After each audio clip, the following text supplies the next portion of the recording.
السلام عليكم ورحمة الله وبركاته.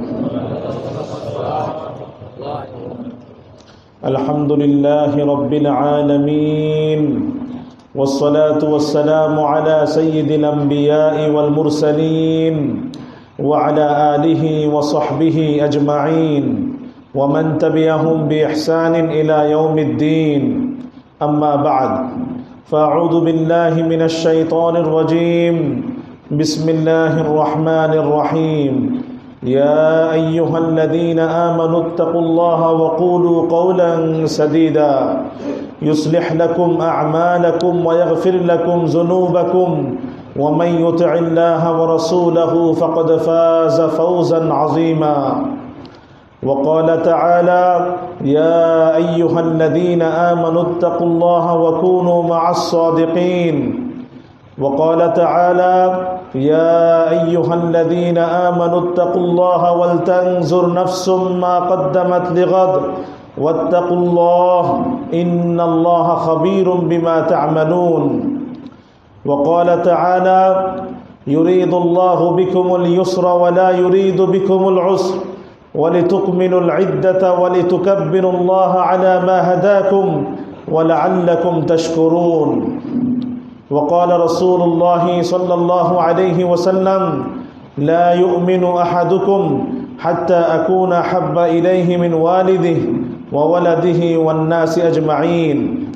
وقال عليه الصلاة والسلام: من أداها قبل الصلاة فهي زكاة مقبولة، ومن أداها بعد الصلاة فهي صدقة من الصدقات.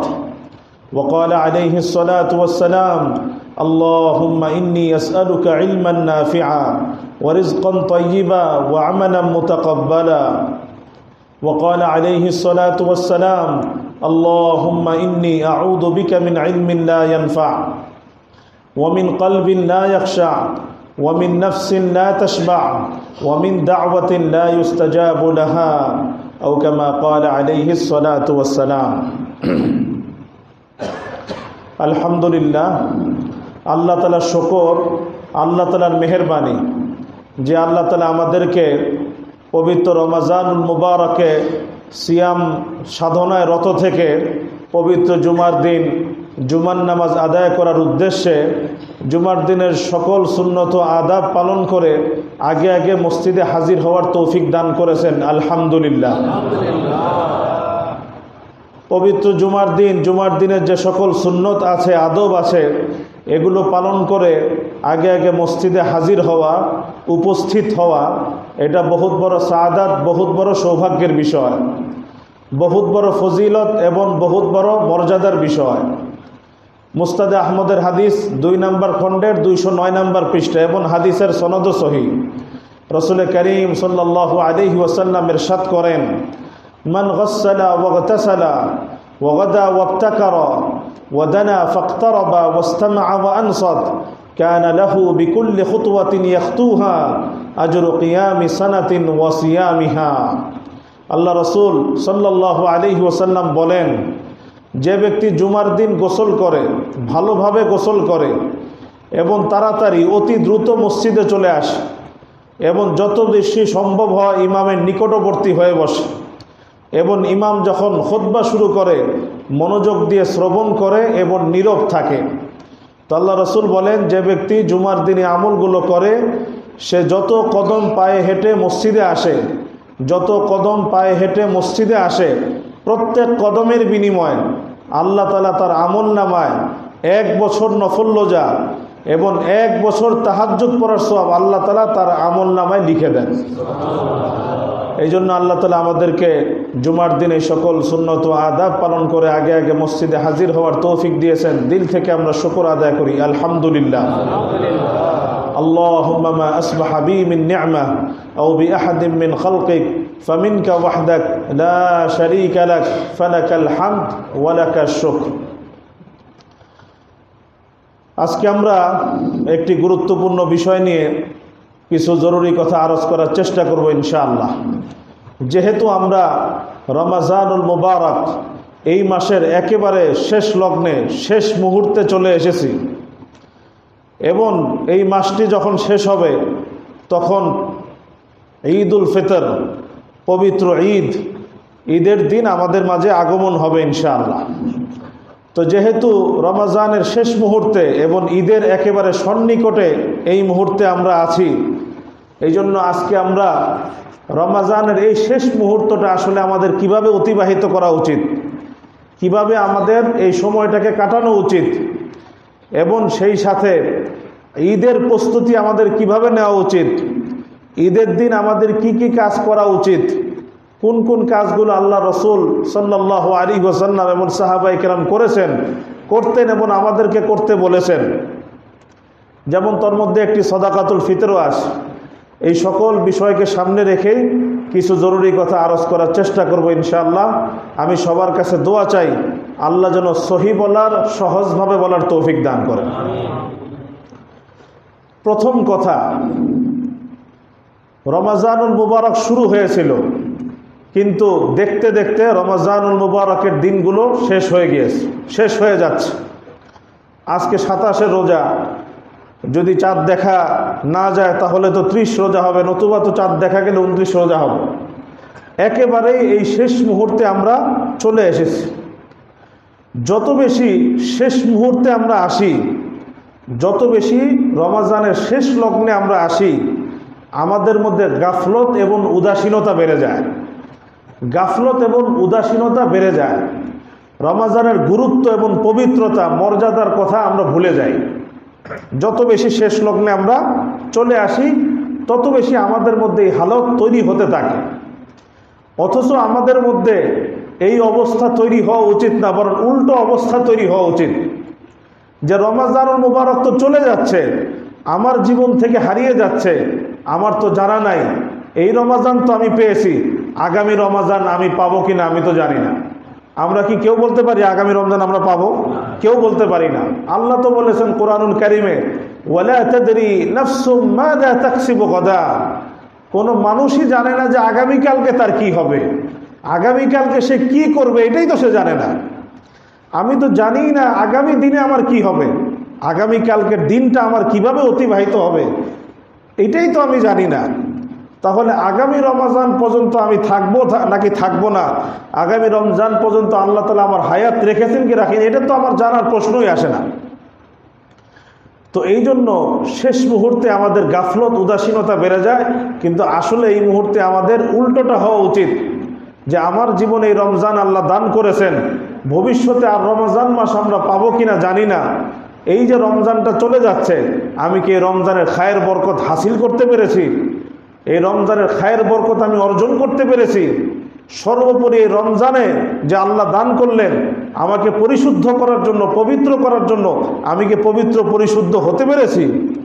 আল্লাহ তাআলা এই রমজান দান করেছেন আমাকে মুত্তাকি হওয়ার জন্য, আমি কি মুত্তাকি হতে পেরেছি? এই রমজান আল্লাহ তাআলা আমাকে দান করেছেন আমি যেন আমার গুনাহগুলো মাফ করিয়ে নেই, মাগফিরাত অর্জন করি, আমি কি সেটা হাসিল করতে পেরেছি? এই ফিকিরটাতে এখন আমাদের বৃদ্ধি করা উচিত। এই ফিকিরটা যদি বৃদ্ধি পায়, বেড়ে যায়, তাহলে তো গাফলত এবং উদাসীনতার কোনো সুযোগ নাই।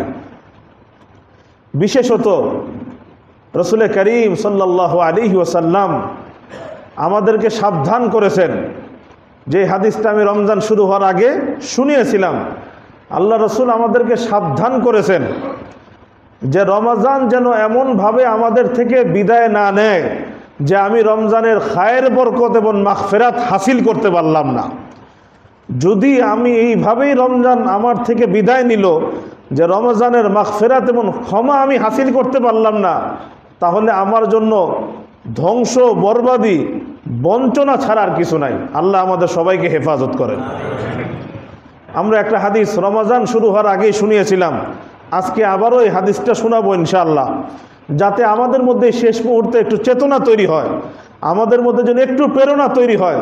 এই শেষ সময় এসে আমরা যেন একটু গাফলত এবং উদাসীনতা, অলসতা থেকে যেন মুক্ত হতে পারি। হাদিসটা অনেক কিতাবেই আছে, তার মধ্যে একটি কিতাব হলো সহিহ ইবনে হিব্বান। সহিহ ইবনে হিব্বান 409 নম্বর হাদিস, এবং এই হাদিসের সনদকে শেখ শুআইব আল-আরনাউত সহিহ বলেছে। রাসূল করিম সাল্লাল্লাহু আলাইহি ওয়াসাল্লামের এক সাহাবী ছিলেন কাব ইবনে উজরা রাদিয়াল্লাহু তাআলা উনি বলেন খরাজা রাসূলুল্লাহ সাল্লাল্লাহু আলাইহি ওয়াসাল্লাম ইয়াওমান ইলাল মিম্বার فلما ارتقى الدرجة الأولى قال آمين ثم ارتقى الدرجة الثانية فقال آمين ثم ارتقى الدرجة الثالثة فقال آمين فلما نزل رسول الله صلى الله عليه وسلم عن المنبر وفرغ قلنا يا رسول الله لقد سمعنا منك كلاما ما كنا نسمعه قبل هذا فقال أو سمعتموه قلنا نعم কাব ইবনে উজরা রাদিয়াল্লাহু তাআলা বলেন একদিন রাসূল করিম সাল্লাল্লাহু আলাইহি ওয়াসাল্লাম মিম্বারের দিকে অগ্রসর হলেন সাহাবাদের সামনে বয়ান করবেন, মুজাকারা করবেন। মিম্বরের দিকে আল্লাহ রাসূল অগ্রসর হলেন। ফালাম্মা ইরতাকা দারাজাতাল উলা, যখন আল্লাহ রাসূল প্রথম মিম্বরের প্রথম সিঁড়িতে পা রাখলেন তখন আল্লাহ রাসূল বললেন আমিন। আল্লাহ রাসূল বললেন আমিন। আমিন মানে কি? আল্লাহ আপনি কবুল করে নেন। আমিন মানে হলে আল্লাহ আপনি কবুল করে নেন। ফালাম্মা ইরতাকা দারাজাতাস সানিয়া, এরপর আল্লাহ রাসূল যখন দ্বিতীয় ধাপে দ্বিতীয় সিঁড়িতে পা রাখলেন তখন আল্লাহ রাসূল আবার বললেন আমিন, হে আল্লাহ আপনি কবুল করে নেন। ফালাম্মা ইরতাকা দারাজাতাস সালিসা ক্বালা আমিন, যখন তৃতীয় সিঁড়িতে পা রাখলেন তখন আল্লাহ রাসূল বললেন আমিন, ইয়া আল্লাহ আপনি কবুল করে নেন। তো কাব ইবনে উজরা রাদিয়াল্লাহু তাআলা বলেন ফালাম্মা নাযালা রাসূলুল্লাহ সাল্লাল্লাহু আলাইহি ওয়াসাল্লাম আনিল মিম্বার ওয়া ফারাগা, আল্লাহ রাসূল যখন বয়ান শেষ করলেন এবং মিম্বর থেকে নামলেন, ফারেগ হলেন, তখন আমরা পড়লাম ইয়া আল্লাহ রাসূল লাকাদ সামি'না মিনকা কালামান মা কুন্না নাসমাউহু ক্বাবলা হাযা, ইয়া আল্লাহ রাসূল আজকে আপনার জবানে এমন কথা শুনেছি এরকম কথা তো ইতিপূর্বে শুনি নাই আমরা। আপনার জবানে আজকে এমন কথা শুনলাম ইতিপূর্বে তো এরকম কথা শুনি নাই। তা আল্লাহ রাসূল তখন বলেন আওয়া সামি'তুমু, তোমরা শুনে ফেলেছো? কুলনা নাআম, আমরা বললাম ইয়া আল্লাহ রাসূল আমরা শুনে ফেলেছি। তখন আল্লাহ রাসূল কেন আমিন বললেন? তিনবার কেন আমিন বললেন? আল্লাহ রাসূল এখন সাহাবাদেরকে বলছেন ইন্না জিবরিলা আরাদা আলাইয়া হাইনা ইরতাকাইতু দারাজা فقال بعد من أدرك أبويه عند الكبر فلم يغفر له فقلت آمين, যে দেখো যখন আমি প্রথম সিঁড়িতে পা রেখেছি মিম্বরের ঠিক সেই মুহূর্তেই হযরত জিবরিল আমিন আমার কাছে এসে উপস্থিত হয়েছে, আমার কাছে এসে হাজির হয়ে সে বলেছে, একটা দোয়া করেছে। দোয়া তো না, আসলে এটা বদদোয়া। বাউদা মান আদরাকা আবাওয়াইহি ইনদাল কিবার ফালাম ইগফার লাহ, ওই ব্যক্তি ধ্বংস হোক, বরবাদ হোক যে তার পিতামাতার উভয়কে বা তাদের কোনো একজনকে বার্ধক্যের মধ্যে পেল কিন্তু সে তাদের খেদমত করে আনুগত্য করে নিজের গুনাহকে মাফ করাতে পারল না, জান্নাতে প্রবেশ করতে পারল না, এই ব্যক্তি ধ্বংস হয়ে যায়। জিবরিল আমিন যখন এই দোয়া করেছে ফাকুলতু আমিন, তখন আমিও সেই দোয়ার জবাবে বলেছি আমিন, ইয়া আল্লাহ আপনি এই দোয়াকে কবুল করে নেন। আল্লাহ তাআলা আমাদের সবাইকে বদদোয়া থেকে হেফাজত করেন। বর্তমানে দেখা যায় পিতামাতারা সন্তানদের দ্বারা অনেক নির্যাতিত, অনেক নিষ্পেষিত।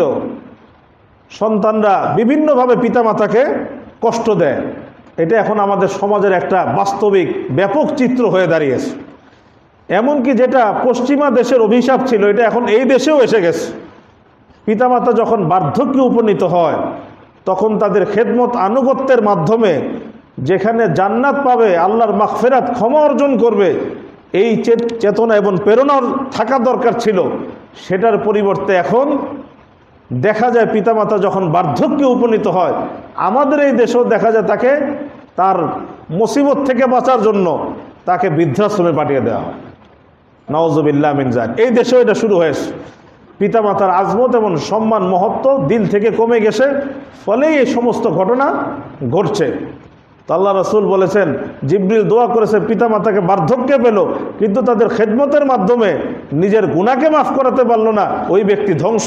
আল্লাহ রসুল বলেছেন আমিন। আল্লাহ তাআলা আমাদের সবাইকে আমরা যেন আমাদের পিতামাতার সন্তুষ্টি অর্জন করতে পারি, তাদের এতাআত আনুগত্য করতে পারি, তাদের খেদমত করে জান্নাত হাসিল করতে পারি। আল্লাহ আমাদের সবাইকে তৌফিক দান করে। যাদের পিতামাতা দুনিয়া থেকে চলে গেছে আমরাও তাদের জন্য দোয়া করি। এখন তো খেদমত করার সুযোগ নাই, তাদের জন্য আমরা কি করতে পারি? দোয়া করতে পারি, আল্লাহ আপনি আমার পিতামাতাকে কবরে শান্তিতে রাখেন, তাদেরকে আপনি উত্তম জাযা দান করেন এবং তাদেরকে আখিরাতে উত্তম বিনিময় দান করেন, জান্নাতের আজিম ও শান মাকাম দান করেন। এই দোয়াটা আমরা করতে পারি না? করতে পারি তো ইনশাআল্লাহ। দ্বিতীয় সিঁড়িতে যখন আমি পা রেখেছি তখন জিবরিল আমিন আবার দোয়া করেছে, বাউদা মান যুকিরতা ইনদা ফালাম ইউসাল্লি আলাইক ফাকুলতু আমিন। ওই ব্যক্তিও ধ্বংস হোক যার সামনে আপনার নাম উচ্চারিত হলো, যার সামনে আপনার নাম উচ্চারিত হলো কিন্তু সে আপনার উপর দরুদ পাঠ করলো না, ওই ব্যক্তিও ধ্বংস হোক। আল্লাহ রসুল বলেন ফাকুলতু আমিন। জিবরিল যখন এই দোয়া করেছে তখন আমি বলছি আমিন, ইয়া আল্লাহ আপনি কবুল করে নেন। এই জন্য যখনই আমরা আমাদের নবী মুহাম্মদুর রাসূলুল্লাহ সাল্লাল্লাহু আলাইহি ওয়াসাল্লামের নাম শুনবো তখন আমরা কি পড়ব? দরুদ পড়ব, সাল্লাল্লাহু আলাইহি ওয়াসাল্লাম, সাল্লাল্লাহু আলাইহি ওয়াসাল্লাম। যত বেশি পড়বো আমার ফায়দা। আল্লাহ যদি তৌফিক দেন ইনশাআল্লাহ আগামীতে আল্লাহ যদি হায়াতে রাখেন ইনশাআল্লাহ কোনো এক মজলিসে দরুদ নিয়ে একটা স্বতন্ত্র আলোচনা করার চেষ্টা করবো ইনশাআল্লাহ। তৃতীয় যখন আমি পা রেখেছি তৃতীয় সিঁড়িতে তখন জিবরিল আমিন দোয়া করেছে, বাউদা মান আদরাকা রমাদান, বাউদা মান আদরাকা রমাদান ফালাম ইগফার লাহু ফাকুলতু আমিন। ওই ব্যক্তিও ধ্বংস হয়ে যাক যে ব্যক্তি রমজান মাস পেল, যে ব্যক্তি রমজান মাস পেল কিন্তু রমজান মাস পেয়েও সে নিজেকে মাগফিরাত, নিজেকে ক্ষমা করাতে পারলো না, এই ব্যক্তিও ধ্বংস হয়ে যাক। জিবরিল যখন এই দোয়া করেছে তখন আমি বলেছি আমিন, ইয়া আল্লাহ আপনি কবুল করে নেন। জিবরিল আমিন বদদোয়া করেছে, আল্লাহ রসুল আমিন বলেছে। এই দোয়া তো মানে একদম নিশ্চিতভাবে বলা যায় এই দোয়া আল্লাহ কবুল করে নিয়েছে, এই দোয়া আল্লাহ কবুল করে নিয়েছেন। জিবরিল দোয়া করেছে, আমাদের নবী মুহাম্মদুর রাসূলুল্লাহ সাল্লাল্লাহু আলাইহি ওয়াসাল্লাম আমিন বলেছেন, এই দোয়া তো কবুল হয়েই গেছে। তো কি দোয়াটা আমরা খেয়াল করি যে রমজান মাস পেল কিন্তু রমজানের মাগফিরাত এবং ক্ষমা সে হাসিল করতে পারল না, এই ব্যক্তি ধ্বংস হয়ে যায়। তাহলে এই যে রমজান আমাদের থেকে চলে যাচ্ছে আর মাত্র 2-3টা দিন আছে, এই মুহূর্তে আমাদের দায়িত্ব এবং কর্তব্য হলো খুব বেশি আল্লাহর কাছে খুব বেশি আল্লাহর কাছে ইস্তেগফার করা, খুব বেশি আল্লাহর কাছে তওবা করা এবং সর্বপ্রকার গুনাহ থেকে মুক্ত থাকার চেষ্টা করা।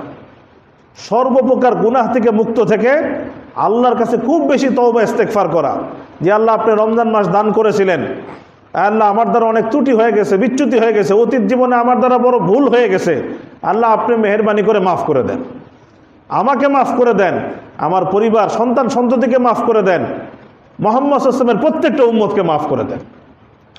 এই দোয়া আমরা করতে পারি কিনা? সবাই আমরা এই অল্প যে 2-3টা দিন আছে খুব বেশি তওবা এবং ইস্তেগফারের মধ্যে মশগুল থাকি, যাতে রমজান মাস এমনভাবে আমরা বিদায় দিতে পারি যে আমরা আল্লাহর কাছে মাগফুর, ক্ষমাপ্রাপ্ত হয়ে গেছি, আল্লাহর পক্ষ থেকে আমরা মাগফিরাত হাসিল করেছি, এইভাবে যেন আমরা রমজানকে বিদায় দিতে পারি। এই জন্য এই শেষ মুহূর্তে আমি আমার নিজেকেও বলছি, আমার নিজেকে আমি প্রথমে বলছি তারপর সবাইকে বলছি, আমরা এই শেষ মুহূর্তে সর্বপ্রকার গুনাহ থেকে মুক্ত থেকে খুব বেশি তওবা ইস্তেগফারের মধ্যে মশগুল থাকার চেষ্টা করি। আল্লাহ আমাদের সবাইকে আমল করার তৌফিক দান করেন। যদি এই ক্ষমা অর্জন না হয় আমাদের জন্য বড়ই ধমকি, বড়ই আমাদের জন্য হুঁশিয়ারি। আল্লাহ আমাদের সবাইকে ধমকি এবং হুঁশিয়ারি থেকে যেন আমরা বাঁচতে পারি, আল্লাহ আমাদের সবাইকে তৌফিক দান করেন। বিশেষ করে রমজান মাস, পুরা মাসটাই হলো দোয়া কবুলের মাস, পুরা মাসটাই হলো দোয়া কবুলের মাস। রমজানের শুরুতে আমরা একটা হাদিস শুনিয়েছিলাম, ইয়াস্তাজিবু ফীহি দুআ। আল্লাহ রাসূল বলেছেন আল্লাহ তাআলা এই মাসে বিশেষভাবে দোয়াকে কবুল করেন, বিশেষভাবে আল্লাহ তাআলা এই মাসে দোয়াকে কবুল করেন। এই জন্য এটা দোয়া কবুলের মাস। আমার আখিরাতের যত প্রয়োজন, আমার দুনিয়ার যত প্রয়োজন আমি আল্লাহর কাছে চাই। আমার দুনিয়া আখিরাতের আমার প্রয়োজন, এই উম্মতের প্রয়োজন, মুসলিম উম্মার প্রয়োজন, এটা আল্লাহর কাছে বলতে থাকে। এটা মনে রাখবো যে আমি যদি আল্লাহর কাছে দোয়া করি আর বাহ্যত যেটাকে আমরা দুনিয়াবি বিষয় মনে করি, পার্থিব বিষয় মনে করি, সেটাও যদি আল্লাহর কাছে চাই, তাও আল্লাহ তাআলা এই দোয়ার কারণে সওয়াব দান করবে। দোয়া এমন এক ইবাদত, এটা আমি আল্লাহর কাছে যখনই চাবো এটা ইবাদত হিসাবে গণ্য হবে, আল্লাহ তাআলা এটার উপর সওয়াব এবং বিনিময় দান করবে। যদি আমি আখিরাতের বিষয়ে চাই, সেই ক্ষেত্রেও একই কথা, যেটাকে আমরা পার্থিব বিষয় মনে করি সেটাও যদি চাই, সেটার ক্ষেত্রে একই কথা। শর্ত হলো সেটা যদি হারাম এবং গুনার বিষয় না হয়। এই জন্য খুব বেশি দোয়া করার চেষ্টা করি, আল্লাহ আমাদের সবাইকে আমল করার তৌফিক দান করে। দ্বিতীয় কথা, রমজান শেষ হয়ে গেলেই আমাদের মাঝে ঈদুল ফিতর এসে উপস্থিত হবে। ঈদুল ফিতর এসে উপস্থিত হবে। ঈদ মানেই হলো আনন্দ, ঈদ মানেই হলো আনন্দ, কিন্তু আমাদেরকে বুঝতে হবে এটা কিসের আনন্দ। ঈদ মানে যে আনন্দ, এটা কিসের আনন্দ? এই ঈদুল ফিতর এটার হাকিকত কি, এটার তাৎপর্য কি, এই আনন্দের মূল কথাটা কি, এই আনন্দটা কেন, এবং এই আনন্দের প্রকাশ ঈদের দিন আমরা কিভাবে করব, ঈদের দিন কিভাবে আল্লাহ রাসূল এবং সাহাবায়ে কেরাম করতেন, কি কি কাজ করতেন, আমাদেরকে করতে বলেছেন, এই বিষয়গুলো আমাদের জানা থাকা উচিত। ঈদুল ফিতরের তাৎপর্য হলো, ঈদুল ফিতরের আনন্দের হাকিকত হলো, আল্লাহ তাআলা যে আমাদেরকে রমজান মাস দান করেছেন এবং রমজান মাসে আল্লাহ তাআলা পূর্ণ এক মাস সিয়াম পালন করার তৌফিক দান করেছেন। এই যে আমরা রমজান মাস পেয়েছি এবং পুরা মাস সিয়াম পালন করেছি, এই নিয়ামতের উপর আল্লাহ তাআলা শুকর আদায় করা, আল্লাহর বরত্ব বর্ণনা করা, এটাই হলো ঈদুল ফিতরের আনন্দ। এটাই হলো ঈদুল ফিতরের আনন্দ, যে আমি পূর্ণ এক মাস আল্লাহ আমাকে দান করেছিলেন, আমি সিয়াম পালন করেছি, এই জন্য আজকে আমি আনন্দিত, আজকে আমি আল্লাহ তাআলার শুকর গুজার, আমি আল্লাহর কাছে কৃতজ্ঞ। এটা হলো মূল আনন্দ। যে ব্যক্তি রমজান মাস আসছে, সিয়ামের খবর নাই, কিয়ামের খবর নাই, ফরজ নামাজের খবর নাই, ইবাদত বন্দেগীর খবর নাই, তার জন্য ঈদুল ফিতরের আনন্দ না। ঈদুল ফিতরের আনন্দ হলো তাদের জন্য যারা এই মাসে সিয়াম পালন করেছে, কিয়াম পালন করেছে, তাদের জন্য হলো আনন্দ। কিন্তু আমাদের সমাজে এমন অনেক মানুষ আছে, রমজানের পবিত্রতার দিকে যাদের কোনো খেয়াল নাই, রমজানের মর্যাদা রক্ষার দিকে তারা কোনো খেয়াল করে নাই, না রোজা রেখেছে ঠিক মতো, না তারাবি পড়েছে, না ফরজ নামাজ ঠিক মতো পড়েছে, কিন্তু দেখা যায় মাশাআল্লাহ তারাও ঈদের আনন্দ করার জন্য খুব বেশি তৎপর। আল্লাহ তাআলা যদি এই ঈদের দিনও তাদেরকে উপলব্ধি দান করে যে আমি যে আজকে আনন্দ করছি, এই আনন্দটা আল্লাহ তাআলা যে দান করেছেন, আমি যেন সেই আল্লাহর অনুগত বান্দা হতে পারি, তাহলে তো আলহামদুলিল্লাহ, তাহলে তো আল্লাহ শুকর। তাহলে মূলত আমাদের এই আনন্দটা হলো যে আমরা আল্লাহর ইবাদত পালন করতে পারছি, আল্লাহ তাআলার সিয়াম, ওনার যে ফরজ বিধান ছিল সেটা পালন করতে পেরেছি, এই জন্য এটার জন্য আনন্দ, এটার জন্য শুকর। তো এই আনন্দটার জন্য আমরা ঈদের দিন কি কি কাজ করব, আল্লাহ রাসূল আমাদেরকে কি কি কাজ করতে বলেছেন, এটা আমি এখন মুযাকারা করব ইনশাআল্লাহ। আশা করি আপনারা খেয়াল করে শুনবেন এবং আমরা সবাই চেষ্টা করব ঈদের দিন এই আমলগুলো আমরা সবাই করতে সচেষ্ট থাকবো ইনশাআল্লাহ। আমি ঈদের দিন 10টা করণীয়, কয়টা করণীয়? 10টা করণীয়। ঈদের দিন আমাদের 10টা করণীয়, যেই কাজগুলো আল্লাহ রাসূল করেছেন, সাহাবায়ে কেরাম করেছেন, আমাদেরকে করতে বলেছে, এরকম 10টা করণীয় আমি এখন আলোচনা করব ইনশাআল্লাহ। 1 থেকে 10 পর্যন্ত আমরা খেয়াল করে শুনি, আল্লাহ আমাকে এবং সবাইকে আমল করার তৌফিক দান করেন। ঈদুল ফিতরের দিন আমরা কি করব, কিভাবে অতিবাহিত করব, কি কি প্রস্তুতি ওই দিন আমাদের করণীয় কি? সর্বপ্রথম 1 নাম্বার, সর্বপ্রথম ঈদের দিন আমাদের জন্য যেটা সুন্নত, রাসূলের যেটা সুন্নত, সেটা হলো ঈদুল ফিতরের দিন সর্বপ্রথম আমরা মেসওয়াক করব। কি করব? মেসওয়াক করব। আর ঈদের নামাজের আগের কথা বলছি, ঈদের নামাজের আগে পরে আমাদের করণীয় কি? আর ফজরের নামাজ তো ওই দিন না পড়লেও চলবে নাকি? ফজর নামাজ তো পড়তে হবে ইনশাআল্লাহ।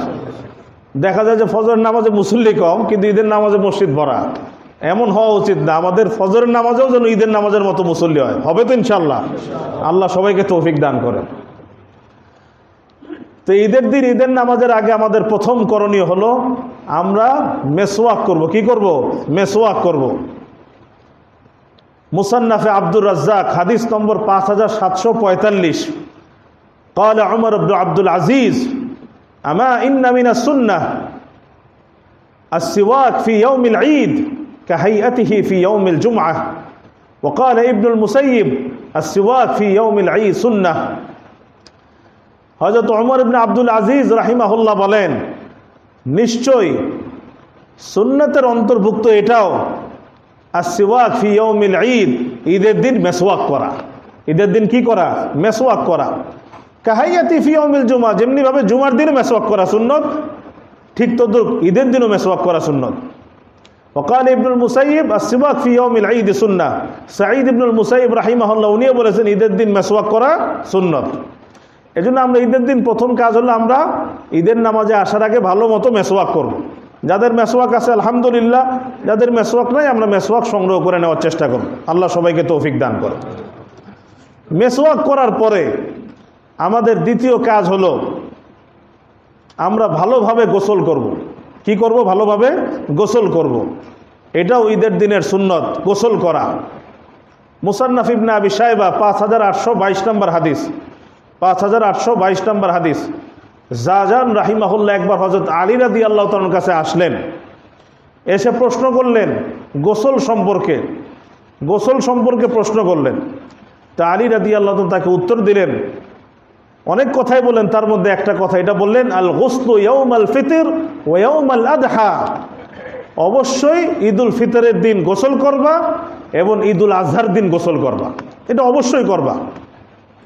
নাফে রাহিমাহুল্লাহ বলেন, মুসান্নাফ ইবনে আবি শায়বা 5825 নম্বর হাদিস, আন-নাফি আন্না ইবনে উমর কানা ইয়াগতাসিলু ফিল ঈদাইন। নাফে রাহিমাহুল্লাহ বলেন, হযরত আব্দুল্লাহ ইবনে ওমরকে দেখেছি উনি ঈদুল ফিতর এবং ঈদুল আজহা উভয় ঈদেই গোসল করতেন, উভয় ঈদেই গোসল করতেন। এই জন্য ঈদের দিন প্রথম সুন্নত হলো কি? মেসওয়াক করা। দ্বিতীয় সুন্নত কি? গোসল করা। দ্বিতীয় সুন্নত হলো গোসল করা। তৃতীয় সুন্নত হলো ঈদের দিন, সেটা হলো গোসল করার পরে ঘরের মধ্যে যদি সুগন্ধি থাকে সুগন্ধি ব্যবহার করা, আতর যদি থাকে সুগন্ধি থাকে সেটা ব্যবহার করা। তৃতীয় সুন্নত। মুসান্নাফে আব্দুর রাজ্জাক 5852 নম্বর হাদিস। নাফে রাহিমাহুল্লাহ বলেন, আমি আব্দুল্লাহ ইবনে ওমরকে দেখেছি উনি উভয় ঈদে গোসল করতেন, ওয়া তাতাইয়াব, এবং সুগন্ধি ব্যবহার করতেন, সুগন্ধি ব্যবহার করতেন। তাহলে তৃতীয় সুন্নত আমরা কি পেলাম? সুগন্ধি ব্যবহার করা। চতুর্থ ঈদের দিনের চতুর্থ আমল হলো আমার কাছে যেই পোশাক আছে, যেই পোশাকগুলো আছে, সেই পোশাকগুলোর মধ্যে যেটা সবচেয়ে উত্তম পোশাক, যেটা সবচেয়ে উত্তম পোশাক সেটা পরিধান করা, সেটা পরিধান করা। হযরত জাবের রাদিয়াল্লাহু তাআলা বলেন, সহিহ ইবনে খুজাইমা 1766 নম্বর হাদিস, কানা লিরাসূলিল্লাহি সাল্লাল্লাহু আলাইহি ওয়াসাল্লাম জুব্বাতান ইয়ালবাসুহা ফিল ঈদাইন। আল্লাহ রাসূলের একটা জুব্বা ছিল, একটা জুব্বা ছিল। আল্লাহ রাসূল এই জুব্বাটা উভয় ঈদে পরিধান করতেন। আল্লাহ রাসূলের জুব্বাটা রেখে দিয়েছিলেন কিসে পরিধান করার জন্য? ঈদের দিন পরিধান করার জন্য। ইয়ালবাসুহা ফিল ঈদাইন, উভয় ঈদে আল্লাহ রাসূল এই জুব্বাটা পরিধান করতেন। সুনানে কুবরা বাইহাকি 3 নম্বর খণ্ডে 280 নম্বর পৃষ্ঠা। নাফে রাহিমাহুল্লাহ বলেন, কান ইবনে উমর ইয়ালবাসু আহসানা সিয়াবি ইনদাহু ফিল ঈদাইন। আব্দুল্লাহ ইবনে ওমরকে দেখেছি উনি উভয় ঈদে, ঈদুল ফিতর এবং ঈদুল আজহা উভয় ঈদে তার কাছে যে পোশাকগুলো ছিল এর মধ্যে যেটা সবচেয়ে উত্তম পোশাক সেটা উনি পরিধান করতেন। এই জন্য ঈদের দিনে চতুর্থ আমাদের যেটা আমল হলো, আমার যে পোশাকগুলো আছে এর মধ্যে যেটা সবচেয়ে উত্তম আমি সেটা কি করব? পরিধান করব। পঞ্চম আমল ঈদের দিন, ঈদুল ফিতরের দিন আমরা যখন ঈদগাহে আসবো নামাজ পড়ার জন্য, তার আগে আমরা ঘরে কিছু খেয়ে তারপরে ঈদগাহে আসবো। খেজুর হইতে পারে বা মিষ্টান্ন, যে কোনো দ্রব্য যেটাই হোক, কিছু খেয়ে তারপরে আমরা কি করব? ঈদগাহে আসবো। তিরমিজি শরীফ 539 নম্বর হাদিস। হযরত বুরাইদা রাদিয়াল্লাহু তাআলা বলেন, كان رسول الله صلى الله عليه وسلم لا يخرج يوم العيد لا يخرج يوم الفطر حتى يطعم আল্লাহ রাসূল ঈদুল ফিতরের দিন আল্লাহ রাসূল ঈদুল ফিতরের দিন ঈদগাহে নামাজ পড়তে আসার আগে উনি কিছু খেয়ে নিতেন আর ঈদুল আজহার দিন আল্লাহ রাসূল প্রথমে ঈদের নামাজ পড়তেন, তারপর ঘরে ফিরে এসে খেতেন। সুতরাং ঈদের দিনের সুন্নত আমল হলো ঈদের নামাজ পড়তে আসার আগে সামান্য কিছু খেয়ে নেওয়া। কয়টা গেল? 5টা গেল। 5টা। ষষ্ঠ হলো ঈদের দিন আরেকটা সুন্নত আমল হলো এই, আমাদের অনেকের সোয়ারি আছে, গাড়ি আছে, আমরা সেটা দিয়ে চলাফেরা করি।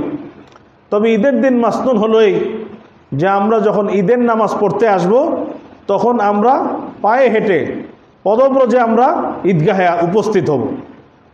তিরমিজি শরীফ 530 নম্বর হাদিস, হযরত আলী রাদিয়াল্লাহু তাআলা বলেন, আমা ইন্না মিনাস সুন্নাহ আন তাখরুজা ইলাল ঈদ মাশিয়ান, আমা ইন্না মিনাস সুন্নাহ আন তাখরুজা ইলাল ঈদ মাশিয়ান, নিশ্চয়ই এটাও সুন্নতের অন্তর্ভুক্ত যে তুমি ঈদের দিন পায়ে হেঁটে ঈদগাহে আসবে, পায়ে হেঁটে ঈদের নামাজ পড়তে আসবে। এটা গেল ষষ্ঠ। সপ্তম, আমি যখন ঈদের নামাজ পড়তে আসব তখন আমি তাকবীর বলতে বলতে আসবো। কি বলতে বলতে আসবো?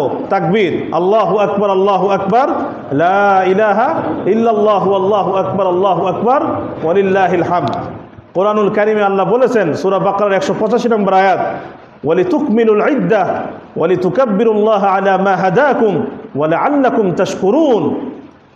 এই যে তোমাদেরকে রমজান মাস দান করা হলো, এই জন্য দান করা হয়েছে যাতে তোমরা এই গণনা পুরা করতে পারো, এবং আল্লাহ যে তোমাদেরকে তৌফিক দিয়েছেন এটার উপর তাকবীর বলো, এবং আল্লাহ তাআলা শুকর আদায় করতে পারো। তাকবীর বলতে বলতে আমরা আসবো। হযরত নাফি রাহিমাহুল্লাহ বলেন, মুসান্নাফ ইবনে আবি শাইবা 5665 নম্বর হাদিস, আব্দুল্লাহ ইবনে ওমরকে দেখেছি, কান ইবনে ওমর ইয়াকদু ইয়াউমাল ঈদ ওয়া ইউকাব্বির হাত্তা ইয়াবলুগাল ইমাম, যে খুব অতি দ্রুত উনি ঈদগাহে ঈদের নামাজ পড়ার জন্য বের হতেন এবং তাকবীর বলতে বলতে যেতেন, যতক্ষণ ইমাম খুতবা দেওয়ার জন্য না আসতেন উনি তাকবীর বলতে থাকতেন। এই জন্য আমরা কি করব? বেশি বেশি তাকবীর বলবো ইনশাআল্লাহ। ঈদের নামাজ পড়তে যখন আসবো তাকবীর বলতে বলতে আসবো, আল্লাহু আকবার, আল্লাহু আকবার, লা ইলাহা ইল্লাল্লাহু, আল্লাহু আকবার, আল্লাহু আকবার, ওয়ালিল্লাহিল হামদ। ঈদের নামাজ শেষ। ঈদের নামাজ পড়তে যাওয়ার সময় আমরা যেই রাস্তা দিয়ে গিয়েছি এটা হলো অষ্টম বলছি। ঈদের নামাজ পড়তে আমরা যেই রাস্তা দিয়ে গিয়েছি আমরা আরেক রাস্তা দিয়ে আসবো, এক রাস্তা দিয়ে যাব, আরেক রাস্তা দিয়ে আসবো, এটা হলো অষ্টম। সহিহ বুখারী 986 নম্বর হাদিস, জাবের রাদিয়াল্লাহু তাআলা বলেন, কানা রাসূলুল্লাহ সাল্লাল্লাহু আলাইহি ওয়াসাল্লাম ইযা কানা ইয়াউমুল ঈদ খালাফা আত-তারিক, আল্লাহ রাসূলকে দেখেছি ঈদের দিন উনি এক রাস্তা দিয়ে ঈদগাহে যেতেন, আরেক রাস্তা দিয়ে উনি ঘরে ফিরতেন। এজন্য আমরা এক রাস্তা দিয়ে যাব, আরেক রাস্তা দিয়ে আসব। নবম হলো এই, ঈদের নামাজ শেষ করার পরে আমরা যখন বের হব অনেক মানুষের সঙ্গে আমাদের দেখা সাক্ষাৎ হবে, মোলাকাত হবে, আমরা তাদের সঙ্গে সালাম মুসাফাত করব, সাথে একে অপরকে দোয়া দিব। ফাথুল বারী খণ্ড 2 পৃষ্ঠা 512, সাহাবা একরাম একে অপরকে দোয়া করতেন, তাকাব্বালাল্লাহু মিন্না ওয়া মিন, তাকাব্বালাল্লাহু মিন্না ওয়া মিন। এই দোয়াটা আমরা জিন্দা করার চেষ্টা করি, এটা আমাদের দেশে মৃত, এটাকে আমরা জিন্দা করার চেষ্টা করি। তাকাব্বালাল্লাহু মিন্না ওয়া মিন।